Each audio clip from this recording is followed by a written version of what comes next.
I'm not going back to college to be your friend. I'm going so I can get Uber One for students. It saves you on Uber and Uber Eats. I'm there for $0 delivery fee on cheeseburgers, up to 10% off smoothies, and 6% Uber cash back on rides. Just to be clear, I'm there for savings, not whatever you think college is for. Get Uber One for students, a membership to save on Uber and Uber Eats. With deals this good, everyone wants to be a student. Join for just $4.99 a month. Savings may vary. Eligibility and member terms apply.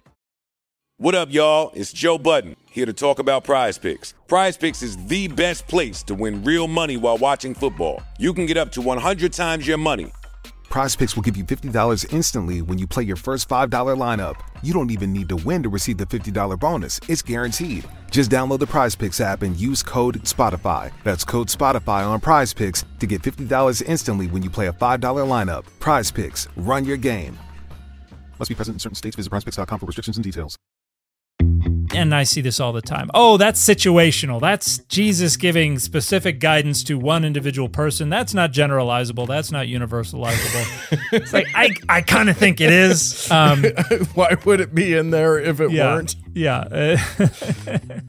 Jesus didn't like watch him walk away and then was like, that wasn't for any of y'all. That was just for him. And Jesus said unto him, this is just for you. Everybody else can turn away for a second. Hey everybody, I'm Dan McClellan. And I'm Dan Beecher. And you are listening to the Data Over Dogma podcast, where we increase public access to the academic study of the Bible and religion and combat the spread of misinformation about the same. How are things, Dan?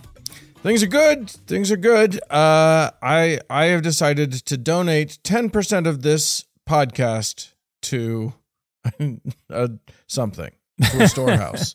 Well, 10% of zero is not a lot. So I know. Well, ones and zeros, really. What is a podcast, really? How does one even quantify? Yeah, I don't know. I certainly don't know. I just got back from Dragon Con. Yes, sir. Some folks saw me there, which is it's always a fun experience when people recognize me out. Some of our listeners, and I just got back from a podcasting convention where I met some of our listeners. So we are both inundated with meeting some of y'all out there in the world. It's been lovely. I appreciate getting to hear from y'all and hearing about how much you prefer Dan's witty banter to my own. Although I don't think a single person said that. I saw a funny, somebody was commenting like, ooh, what do you think, Dan? Well, Dan, this is what I think, Dan, and kind of making fun of that. And it stung a little bit, but that was on like YouTube or something like that. Listen, we didn't name ourselves, you guys. Yeah. That's not our fault. When we were talking about names for the podcast, we were like, D&D. Dan and Dan, we were coming Data up Over Dogma with Dan and Dan. Dan does data and Dan does dogma. So we were trying to make fun of ourselves a little bit too, but that's entirely beside the point. Yes, exactly. We've got a show to do, evidently. Oh, yeah, we do. And I hinted earlier at what we're going to be talking about because we're finally going to do, and a bunch of our listeners have written in to ask us to talk about this. Yes. We're going to talk about tithing. Okay. So that's going to be our first segment, and then we're going to keep it in the financial realm. And get into the story in Acts of Ananias, and a name that you and I had quite a bit of discussion and both looked up how we think it's normally pronounced, because you're there. We're both. I've only read it. You've only read it, but you've read it in multiple languages. Yeah. So Ananias. Oh no, Ananias. Ananias. And in the Greek, it is Sapphira. Okay. Or Sapphira. But we have found Sapphira and Sapphira as alternative pronunciations. Yeah. So I'm going with Sapphira. It's just like Sapphira. So much nicer to my ear. But that comes from an Aramaic name, Shapira, where the P is definitely a hard P because it's doubled. So anyway, however you pronounce it, it's both right and wrong. Whatever you say, it's both right. Anyway, let's get to our first segment. What's that? Okay, so for What's That, we're talking about tithing, as we said before. And, tithing is a thing that seems on its surface like an obvious. If you were a church-going Christian especially, it feels like you know what tithing is. I did look it up just because I wanted to see because my upbringing is in the LDS faith, and so my experience with tithing was I was told 10% of my gross income was to go to the church. Right. And I've seen other churches make the same claim, 10% of gross. I've heard some say 10% of a net income. Mm-hmm. So it's all, these are all interesting questions. Although somehow I'm going to guess, and I haven't done a lot of research. I've poked around in the Bible, but you know more about it than I do. I'm going to guess that's not what we're going to find when we go digging in the Bible. We're actually going to find a few different things. Okay. Because it's not consistent, and attempts to render it consistent end up getting into trouble in a variety of different ways. And so a big question has to do with the fact that this practice kind of develops when there are certain conventions and frameworks in operation within a society, and those conventions and frameworks are no longer in operation. And so how do you reconfigure this practice to fit these later frameworks? Right. And there's also an argument to make based on the New Testament that this is something that doesn't apply to Christians. And that's certainly an argument that has been made by an awful lot of people.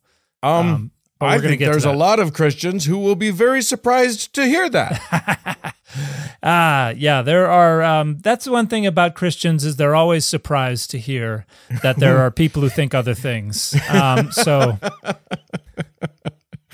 all right. Well, let's dig into what it is we're talking about. What is tithing? So tithing comes from a word that just means tenth. And this goes back to, we have references to this in Mesopotamia. We even have the use of this word all the way back in the Ugaritic literature from between 1500 and 1200 BCE. So it goes back pretty far, but it's found in a lot of different contexts. And it seems to be pretty flexible. It can be used to refer to basically any kind of 10% tax that might be imposed on a group. And that tax can take a lot of different forms. But it seems originally to have something to do with a kind of royal tax. The earliest, if we take the Pentateuch as historical, which you shouldn't, but if you do, the earliest reference that we have to this is going to be with Abraham. So we've talked about Abraham and Melchizedek, king of Sodom, where the kings have absconded with a bunch of people and a bunch of goods, and Abraham goes after them and gets back the goods, and it says he paid they paid Melchizedek, king of Sodom, 1/10 of everything, and this has to do with enslaved people. Money, any money that would have been among the stolen goods, as well as animals, livestock, grain, stuff like that, depending on what was stolen. And you do have references to this being a tax on any kind of property. Now, once you get into the actual legislation that requires tithing in the Hebrew Bible, there are 3 different books where we find references to tithing. Leviticus, primarily in chapter 27, we have a prescription of a tithe. Deuteronomy, chapters 12 and 14, talk about tithe. And then we also have the idea of a tithe in Numbers 18. And they're all a little different because they all have to do with different payees. So, and some scholars have pointed out that there seems to be a trajectory here, that it starts off being a tax, a temple tax, basically, that goes to the priests and the temple. There are folks who think the Holiness Code in Leviticus is probably the earliest legislation related to the tithe, and it's supposed to support the temple and all the priests. Then you go into the Book of Numbers, And there you have the priestly layer, and here it seems to be for the Levites in particular. Not just for... Remind us who those are. The Levites would be a priestly family or lineage. And so it was a particular line within the priesthood.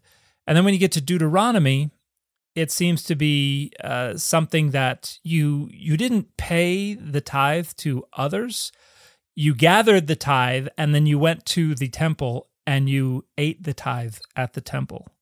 Oh. So it was something that you were actually consuming yourself, and anything else would go towards supporting the laity or the people around you. And so it seems that the tithe is something that is being allocated to different groups in different time periods based on the particular literary layer. And interestingly, and also there are some where it says you do the tithe on the 3rd year or the 6th year. It's not an every year kind of thing. Okay.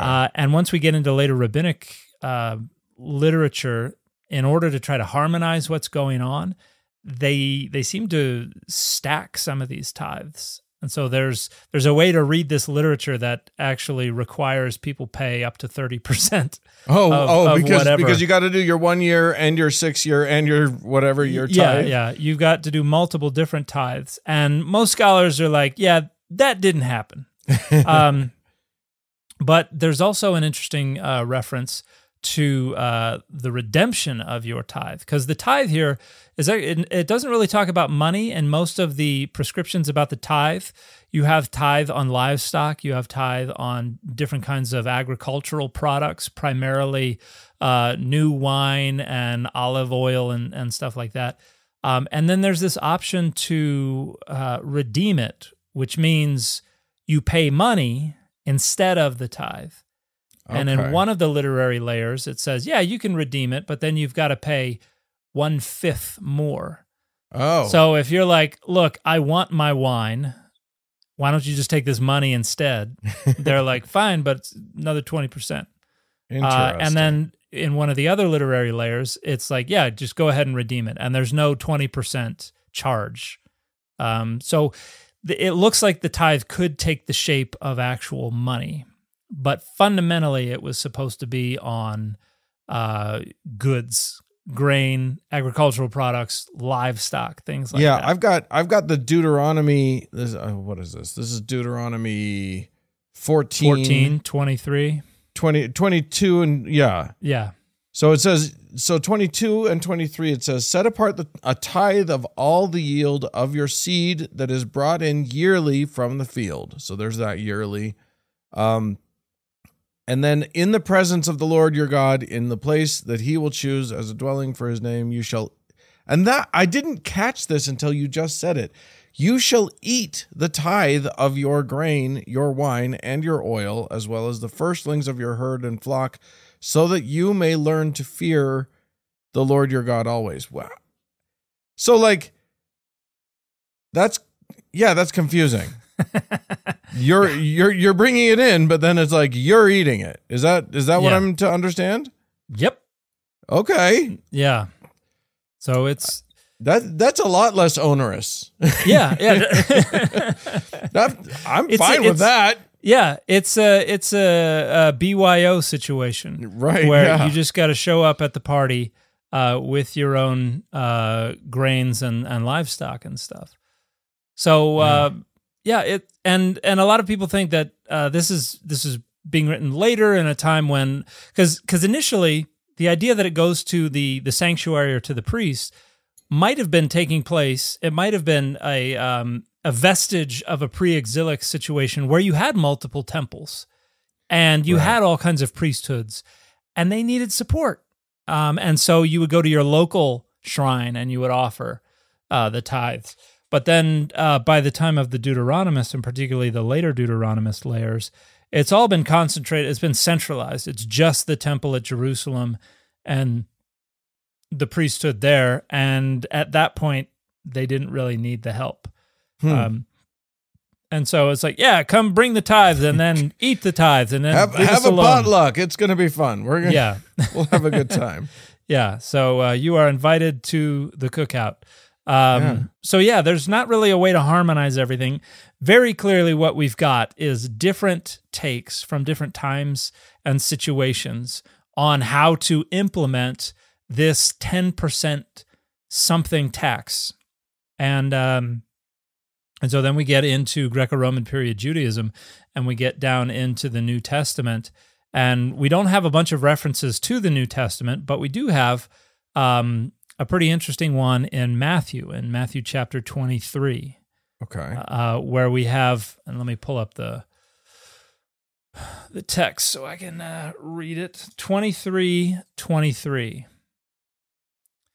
And here we have Jesus talking to the Jewish folks. He says, "Woe to you, scribes and Pharisees, hypocrites, for you tithe mint, dill, and cumin, and have neglected the weightier matters of the law, justice and mercy and faith.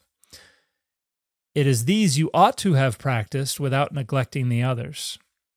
And so it's an interesting verse because it's kind of it's hierarchizing the law. Right. It's saying, you're doing this one thing, and Jesus explicitly says, keep doing that. That's doing good. it. Yeah. But you're neglecting need that dill. You can't neglect the dill, but we can't do we can't get our Mexican seasoning, our taco seasoning without that cumin.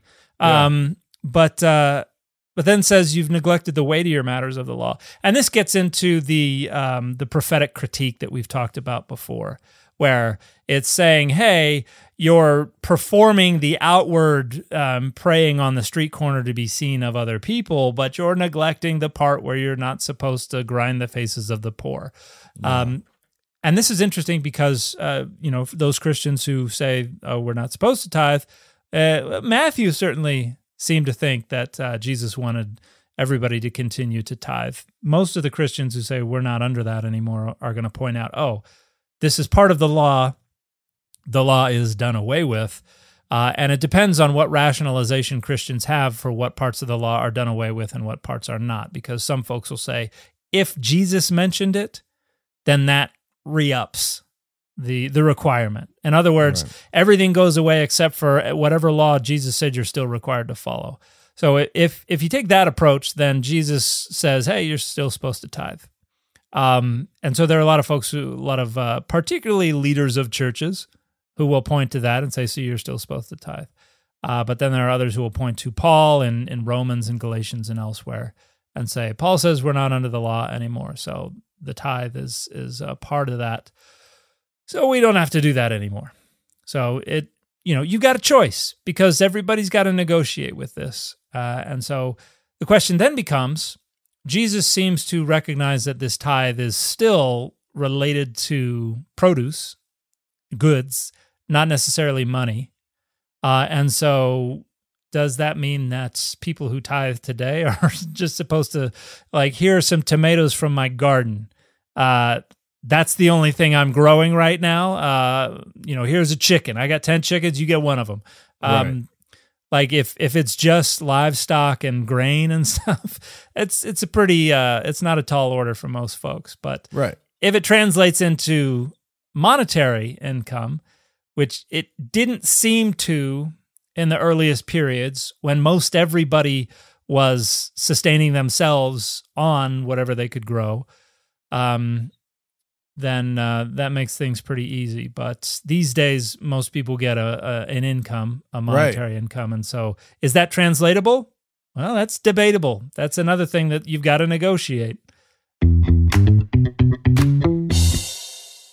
Hey, everybody. We just wanted to talk quickly about Brickhouse Nutrition's new supplement, Lean. Lean is a weight loss supplement specifically created by doctors to help people lose weight. If you can't afford weekly shots of an expensive drug, but you do need to lose more than 10 pounds, that's what Lean was created for. I'm looking forward to trying Lean out. I've got some on the way. I've been maintaining a reasonably okay diet for a while now, and I get out and exercise whenever I can, but I am looking forward to adding this as a supplement to see if I can get some of those extra pounds off so that I can fit back into the pants that I really think I look great in. The ingredients in lean have been shown to lower your blood sugar, burn fat by converting it to energy, and curb your appetite and cravings, so you're not as hungry. So let's get you started with 15% off and free rush shipping so you can add lean to your healthy diet and exercise plan. Visit takelean.com and enter Dogma for your discount. That's promo code DOGMA at takelean.com. Summer's here, and you can now get almost anything you need for your sunny days delivered with Uber Eats. What do we mean by almost? Well, you can't get a well-groomed lawn delivered, but you can get a chicken parmesan delivered. A cabana? That's a no. But a banana? That's a yes. A nice tan? Sorry, nope. But a box fan? Happily, yes. A day of sunshine? No. A box of fine wines? Yes. Uber Eats can definitely get you that. Get almost anything delivered with Uber Eats. Order now. Alcohol in select markets. Product availability may vary by region. See app for details. It seems like, I mean, you know, as I was reading through all of this, it kept saying things like bring food to the storehouse and, right. You know, and so I was thinking about it in terms of like, what is the modern day, what would the modern day equivalent be? Because almost nobody makes their money growing or, you know, feeds themselves by growing their own food and raising their own livestock and whatever. And it does seem like, you know, I'm sitting here imagining like, dude, what, if I were trying to be honest about replicating that, would I just say 10% of my food budget? You know what I mean? Like if I have a yearly food budget, yeah, throw 10% of that to the church. I don't know. Like that it seems closer to the mark. Yeah. And when you consider the way the tithe changed throughout the Hebrew Bible, it's like once we get to Deuteronomy, it's like the priests don't really need it as much. But we're still going to require you bring it to the temple. We're just going to say, hey, eat it right there. And so it's still applicable. And so there's, you know, that's something that people have got to negotiate. Yeah. And so it's, and you know, unrealized capital gains. Right. Tithable, non-tithable, you know what? Because it's like, hey, I just borrowed a bunch of money to start up a business using my unrealized capital gains as my collateral. So right. I'm making money off of them. Doesn't that mean they should be tithable? I think Warren Buffett and you know the other Jeff Bezos would rail against this. You're yeah. You're ruining everything here. You've entirely missed the spirit of the law in Leviticus 27.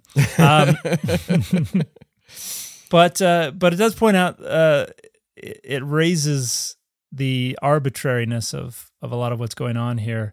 And yeah, it makes you wonder what is the rationalization for it. And within most Christian communities today, it's clear the people who are running the church need a livelihood too. Yeah. And, you know, the church needs money to keep the lights on and stuff like that. So there are those who would point out that when you look at the New Testament, there does not seem to be a concern for compulsory money giving. And we're going to talk about that a little bit later. But a lot of people say it's entirely voluntary. You give whatever you want. Right. And nobody's required to give. But then there are ways that they guilt you, and there are ways that they pressure you. In certain groups. I came across many different things on the internet that were like, God commands you to do this, and it shows your love for God, and all. Mm-hmm. And it is like it's just a bunch of guilt trips. And then I stumble on other things that basically say there's not one passage of Scripture telling anyone to give 10% of their money to a religious institution. And that was an interesting thing. When I read that, I was like, "Wow, that is a new take that I think guys like Joel Osteen would not like anyone to be reading." Yeah, and the rhetoric there is usually and this gets into Malachi 3. you've robbed God, and what have we robbed God? And your tithes and offerings, bring all the tithes into the storehouse and see if I will not open up the windows of heaven and pour out a blessing so much that you can't even bear it. And so a lot of prosperity gospel folks will try to convince people that paying tithing is how you, it's your, some people call it your flood insurance. Some people call it your fire insurance, but that this is how you gain blessings. And there are ludicrous examples of prosperity preachers getting up there saying they need a new plane. Yeah. And so God wants you to scratch a check to me so I can, I'm thinking of The Jerk.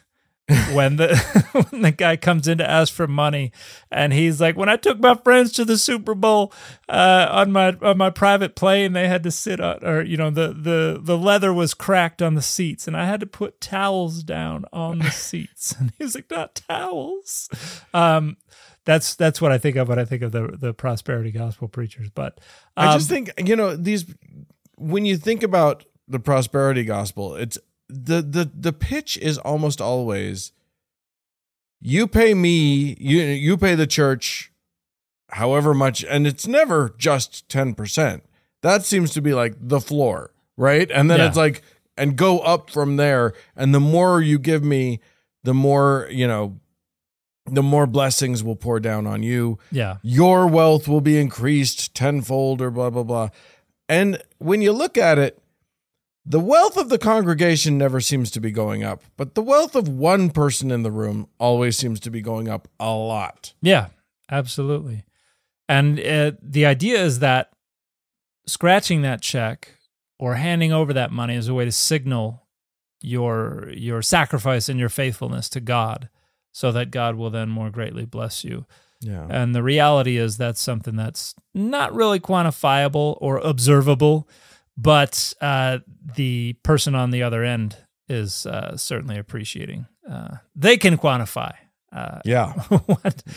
What you're doing. So, and then not pay any taxes on it. So that's cute. Yeah.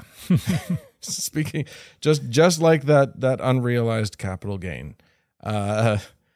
So what I mean, I guess the question here for this segment is, what is the modern equivalent, or what should a modern Christian or a modern Jew, how should they be thinking of their giving? And they're giving to their church, or they're giving to, because I also think that there's a question of, like, there's the tithe and then there's offerings, right? Somehow there's a difference in that, and most churches have very set ideas about how to think about this stuff. But is there a way to distill down a biblical idea of this, or is it just like you say? It's different in Numbers and Deuteronomy and Leviticus. So, like, how can you distill that down? I mean, the common denominator is in the name, a tenth. That's really the most consistent thing you can extract from all of this. Whether it's applicable to what is it applicable to, what does it go? All of that is debatable. That's up for negotiation. And so, in terms of what should a Christian or a Jewish person do, that's not my place to say. Right. But I think people ought to be aware of just how much variability there is. Yeah. And ought to be aware of these data, so that if they are in a position where they're trying to figure this out, they can make a data-based decision. They can make a decision based on information, because far too many folks are making decisions based on either authority that is being lorded over them, or based on the siren call of the prosperity preacher who is going to tell you that they're going to rain down them blessings upon you, even though Malachi 3 is a threat. It's God saying, hey, this famine and this drought and everything, it's the social unrest and upheaval, it's because you're not paying your tithe. And so when it talks about the windows of heaven and the blessings, literally it's referring to rain. Oh, wow. God is saying, "Pay me my money, and you'll get rain, and that way you'll be able to grow more crops and raise more livestock. Pay me my more money." Yeah, I remember my grandpa used to have a thing where if we, driving to church, if he got hit a lot of red lights, he would turn around in the car and say, "Who didn't pay their tithing?" So maybe that's it. Is that what Malachi was referring to? Is slow drives? I don't know what kind of traffic light situation was going on in ancient Judah. Yeah, but I recall the traffic lights being pretty quick in modern Israel and Palestine, although there were other kinds of things that could slow things down, mainly traffic. But I think there is translation that has to take place. Yeah. There is negotiation that has to take place. There's no way that you can transfer wholesale the principle of tithing into the modern world without making decisions and without having preferences. And so I know that this isn't how you were using the word negotiation, but I do kind of love the idea of like joining a church and then just sort of sitting down with the pastor or the priest or whatever and saying, "Okay, let's get down to brass tacks here. I'm not going to give you the full 10. What's the wiggle room on this?" Yeah. It's just the Pawn Star guys. Yeah, man. Best I can do is 7. I think we've discovered a new tactic, a new church tactic. Well, it reminds me of Godfather.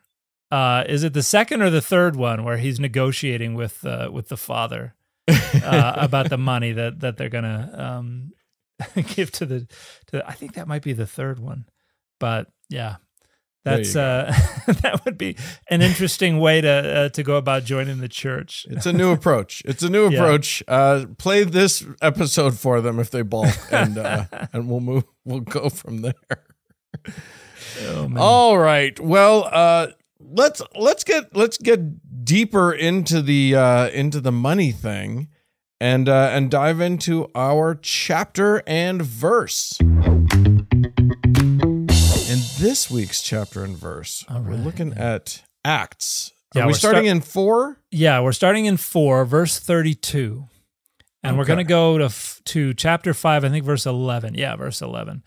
So we don't have to read every word of this, but basically chapter 4 is introducing this concept of a brand of communalism.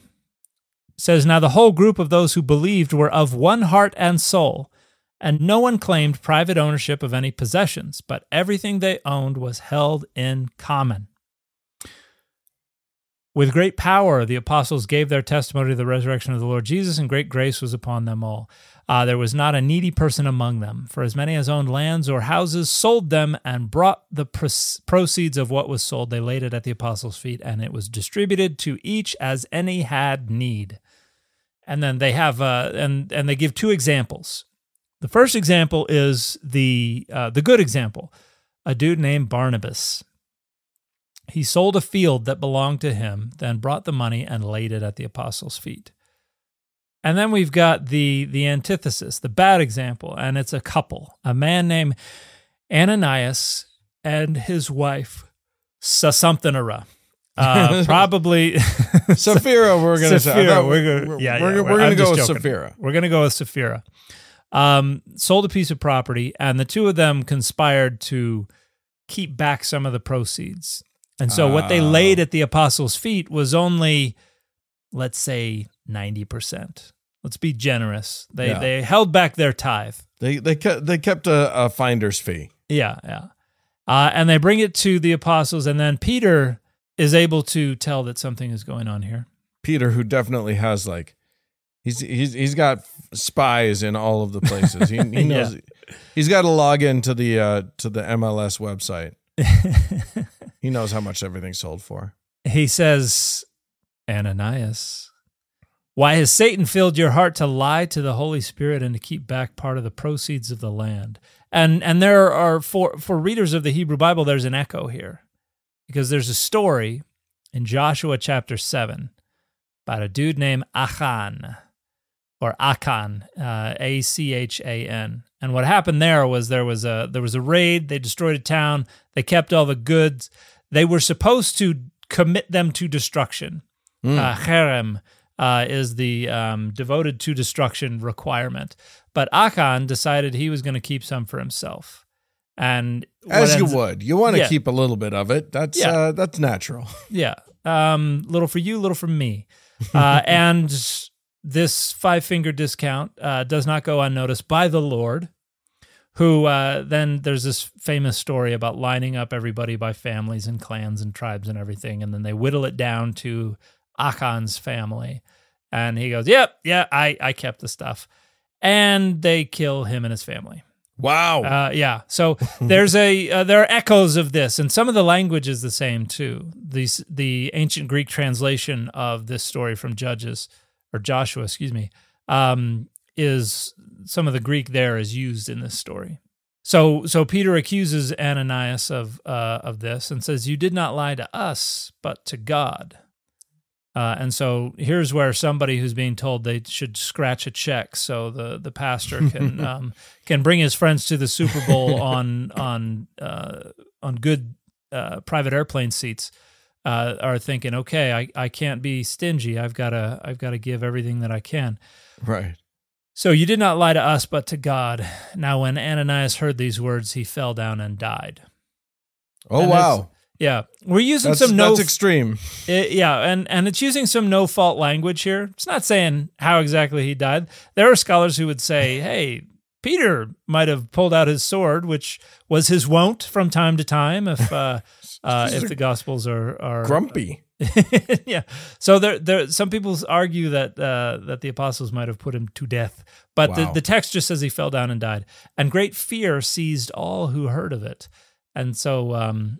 which it would. You would think that would be a weird thing to see happen. I think fear is a reasonable response to that particular moment for sure. And then young men came and wrapped up his body, and they carried him out to bury him. About 3 hours later, his wife comes in saying, "Has anybody seen my husband?" He didn't come back, not knowing what happened. And Peter said to her, "Hey, tell me whether you and your husband sold the land for such and such a price." And she said, yeah, that was the price. And then he accuses her of the same thing. You have agreed together to put the Spirit of the Lord to the test. Look, the feet of those who have buried your husband are at the door, and they will carry you out. Which is kind of ominous. Yeah. That's pretty scary. Immediately she fell down at his feet and died.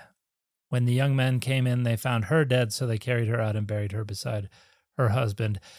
And great fear seized the whole church and all who heard of these things.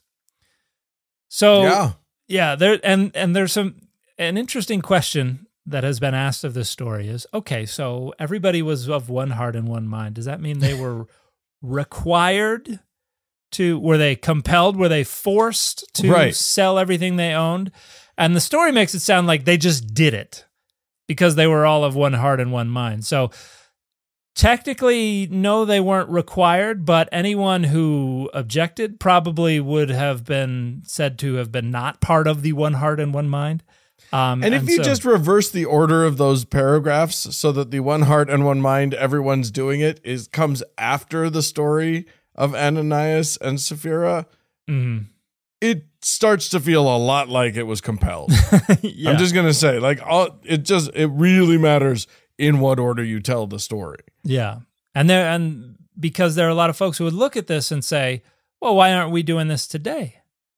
Then there are the people who are like, woo. They never said they were required to do it. Right.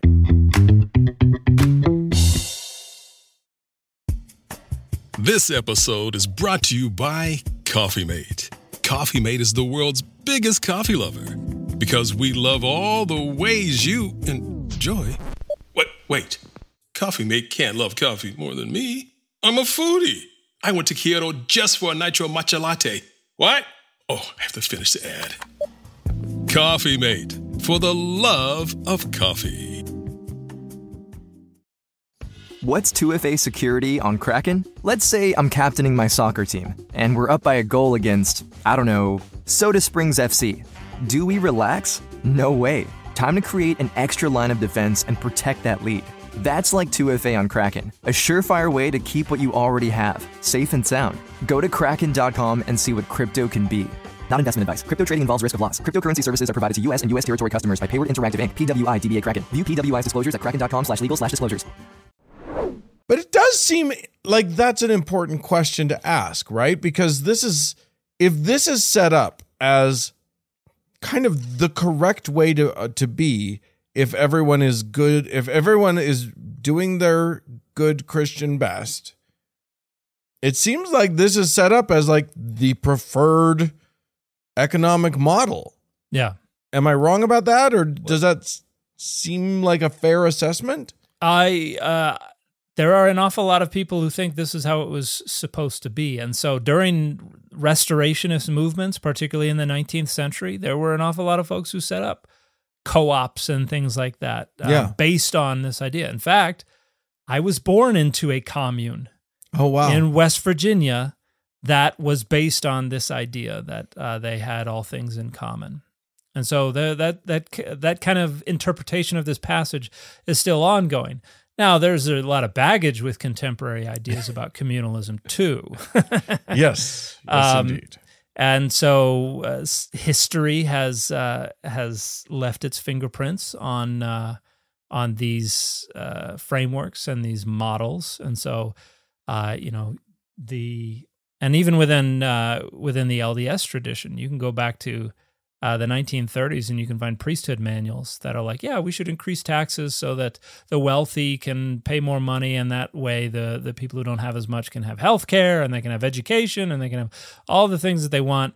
And then Red Scare happens, and and now we have John Birch Society leadership that are still scattered around. So even within the LDS tradition, it all depends on the interpretive lenses and the experiences you're bringing. Well, you go back far enough, and the LDS were trying to do communitarianism. There's a story of a place called Orderville that was supposed to be basically that. Everybody give all of their, like, the church owned everything, and then everybody got as per their need.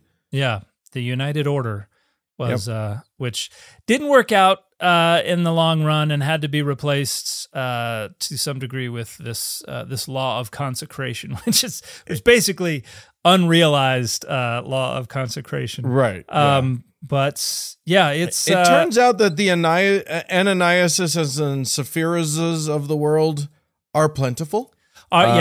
And you're never going to make your commune happen without them. Like they will the selfish ones will appear. And oddly enough, God doesn't seem to strike them down. No, they never seem to just fall down and die out of either shame or Peter pulling a gun. And this, I think this demonstrates one of the ways that this story is intended to function. It's intended to function as this is what is going to happen because God is watching. God is going to punish you. And in my book, Adonai's Divine Images, I talk quite a bit about how deity concepts develop out of this need to have some kind of watcher, some kind of way to monitor social behavior and pro-social behavior so that free riding can be punished to discourage it and to disincentivize it. And a story like this is an example of a way to try to do that, to show that God is watching and will punish those who try to free ride. Of course, in real life, that kind of thing doesn't happen. So you got to tell stories to scare people. Unfortunately, what usually ends up happening is the only people who get scared by these stories are children. Yes, these stories get shared in order to hammer these ideas into the psyches of children so that they grow up with trauma. And it turns out also that only people who are really free riding, freeloading, whatever, are the mega wealthy of our society. Those are the ones who just have it easy and never have to do anything. Yeah. And the rest of us, can often use a little bit of help. It does seem like one of the takeaways of all of this, I don't know, maybe I'm wrong about this, because it seemed when I was reading about, and I'm going to go back to the tithing thing, when I was reading about the tithing thing, I kept seeing, the storehouse, bring your grains, your food to the storehouse. Yeah. And it seemed like that wasn't, maybe I'm wrong about this. You can clarify this. Was that just for the use and pleasure of the priests in the temple, or was that given to the poor or whatever? Do we have any idea about that? I think it was probably some kind of combination of the two, because certainly there would have been a time where the temple would have reached out and tried to aid the poor, and there would have been other times when that was less so. That makes sense to me. That's just, these are the cycles of humanity, right? You get administrations of anything that are like more generous and then less generous and then more and then less, and that's just sort of how humans are. And I think the temple also in ancient Israel shifted some, because there was certainly a time in the earliest periods the temple was probably subordinate to the palace. Okay. And then there was probably a time when there was a disconnect, and particularly when they went into exile and no longer had the autonomy to have a palace. And then when they came back and they were under the hegemony of Persia and things like that, the priesthood probably had a little bit more of their own autonomy. And so there's the relationship between palace and temple was also shifting. And so, the temple on its own probably would have been like, hey, not my job to do all this stuff. Whereas if the palace is more in control, maybe they want to hand out bread and water and stuff like that. So I think it depends on a lot of the personalities that are involved and the social structures. And this raises the objection that a lot of people today have of the notion that that the poor should be taken care of. The notion that, and I'm sure you've heard this in discussions about taxation, where it's the compulsion. If it's compulsory, then it's not of God, which, going back to what's going on in Acts, it sounds pretty compulsory. Yeah. Because they're saying, hey, we're all of one heart and mind about this. We're all doing it. So, I think of pieces of flair. It's like, that's the minimum, but we'd love to see you do more. It's like, we'll just raise the minimum. No, we can't do that. Yeah. You're not getting into the spirit of this at all. Right. So they you can use that sense of belonging as pressure. Yeah. Which makes clear you're going to need to do this. And then the other objection is always, well, it can't be a government framework. It has to be the church doing it, which is I suppose it's a discussion for another day.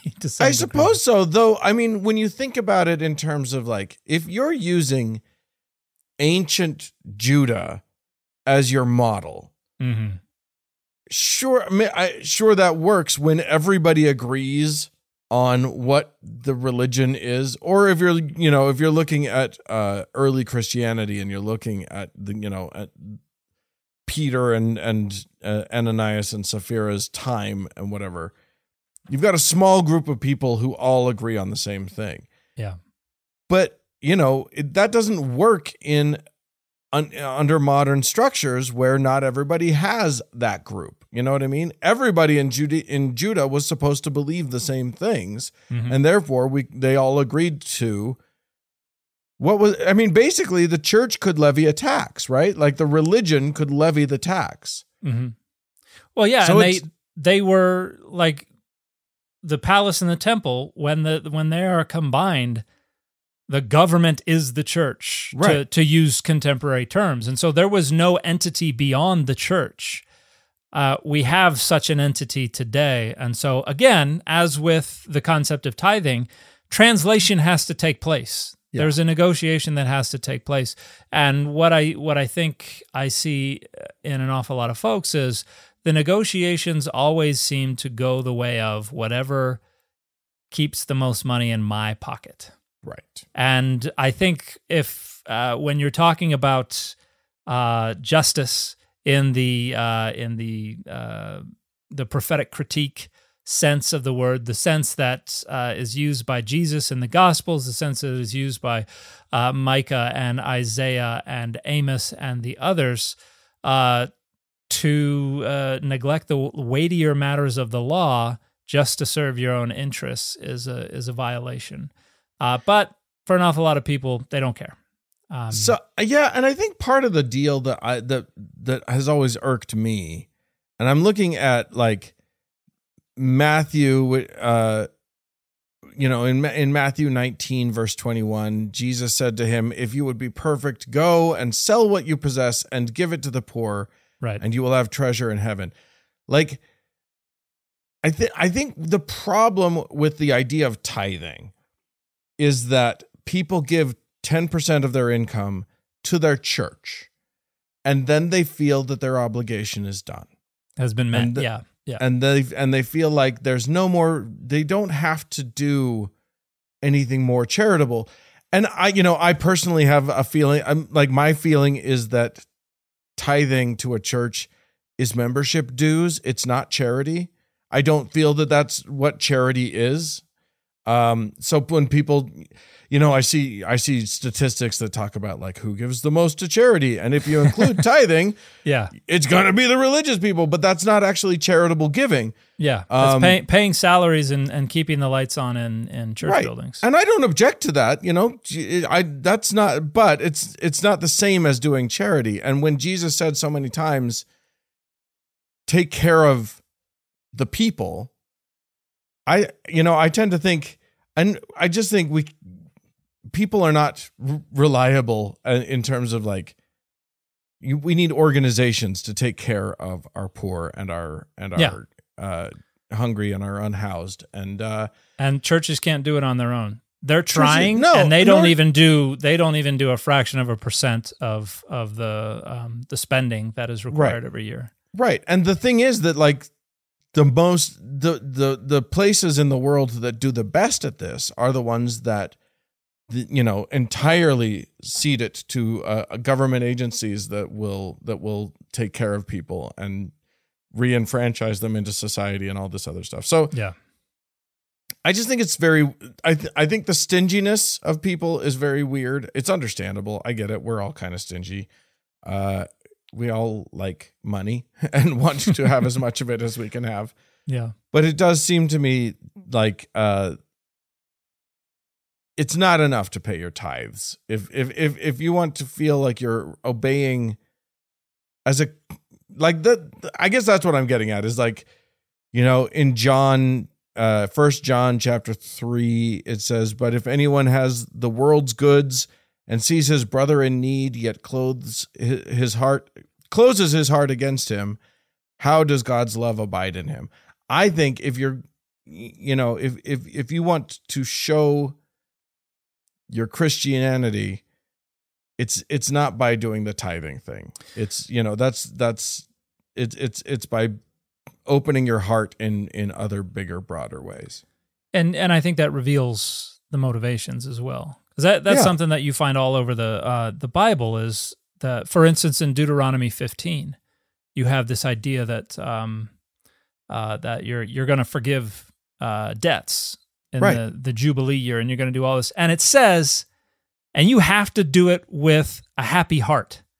And so it's not just saying this is required behavior, it's also saying these are required motivations for the behavior as well.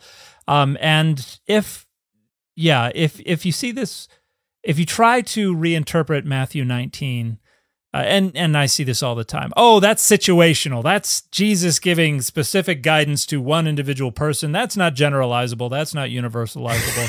It's like, I kind of think it is. Why would it be in there if it weren't? Yeah. Jesus didn't like watch him walk away and then was like, that wasn't for any of y'all. That was just for him. And Jesus said unto him, "This is just for you. Yeah. Don't. Everybody else can turn away for a second." But the this young man would have been paying a tithe. That would have been part of him faithfully fulfilling the law. Yeah. And what Jesus said was, sell it all, give it to the poor. And the idea that you see over and over again in the prophetic critique, in the Gospels, is that the goal is not just for you to check off a box. Right. The goal is to actually affect the change.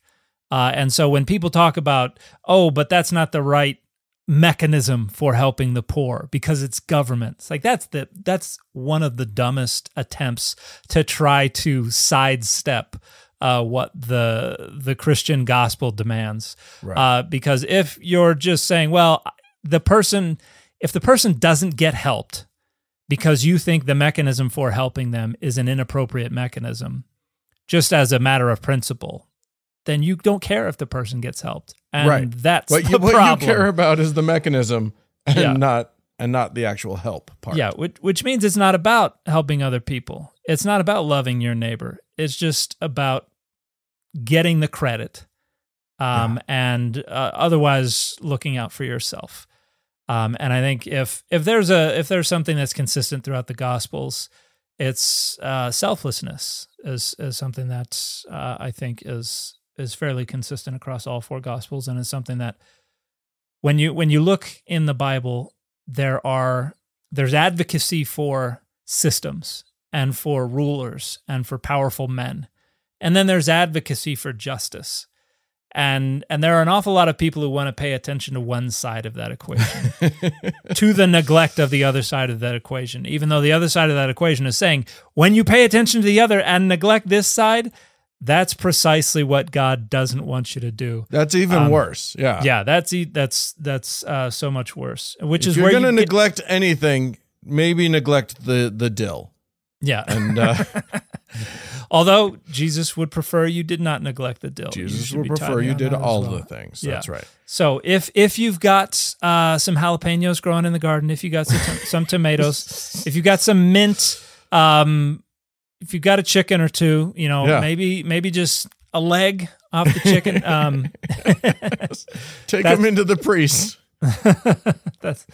That's what Jesus wants. But as we are wont to say, it's all negotiable. There's no clear answer here. But I think when you boil it down to the negotiation tactics, some of them are motivated by selfishness, and some of them are motivated by an honest desire to try to fulfill what is expected of them. And I think there's a clear. I think the folks that are motivated by selfishness are gathered on one side. Yeah. And the folks that are motivated by loving their neighbor are gathered on the other side. And I don't think I have to tell you which sides those are. All right. Well, this is as close to like honest to goodness moralizing as we get. We have actually tipped into that that part of this thing. That's okay. Yeah. It is the official position of the Data Over Dogma podcast that people should help the poor. Yep. And do it the best way for the poor, not the best way for your feelings. Yep. So there you go. All right. Hey, thanks so much for joining us. Listen, the way that we make this show go, the main way that we do it is through the support of our listeners. We need lots of dill. We got to get that dill. We're making that ground. sweet coriander or whatever it is. Anyway, so if you would like to become a patron of the show, you can do so. The show will always be free. It's always free for you. But if you would like to become a patron, you can go to patreon.com. And there, at a certain level, you can receive the ad-free version of every episode a little bit earlier than everybody else gets it, so that's kind of fun too.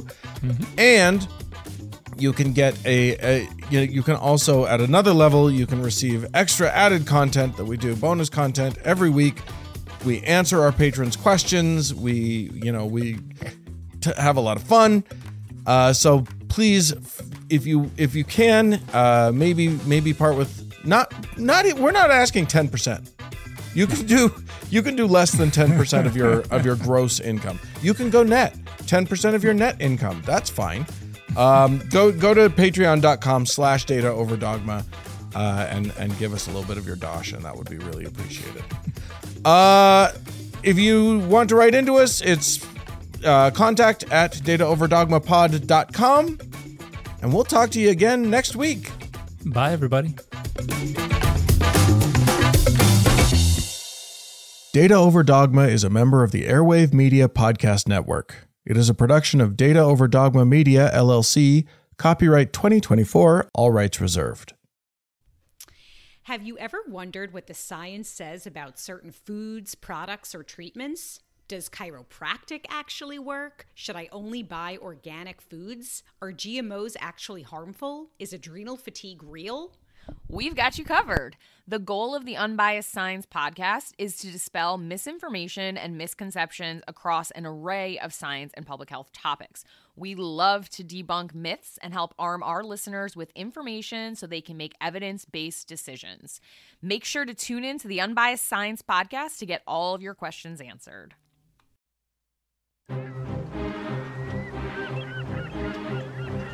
Hello, this is Matt from the Explorers Podcast. I want to invite you to join me on the voyages and journeys of the most famous explorers in the history of the world. These are the thrilling and captivating stories of Magellan, Shackleton, Lewis and Clark, and so many other famous and not so famous adventurers from throughout history. Go to explorerspodcast.com or just look us up on your podcast app. That's the Explorers Podcast.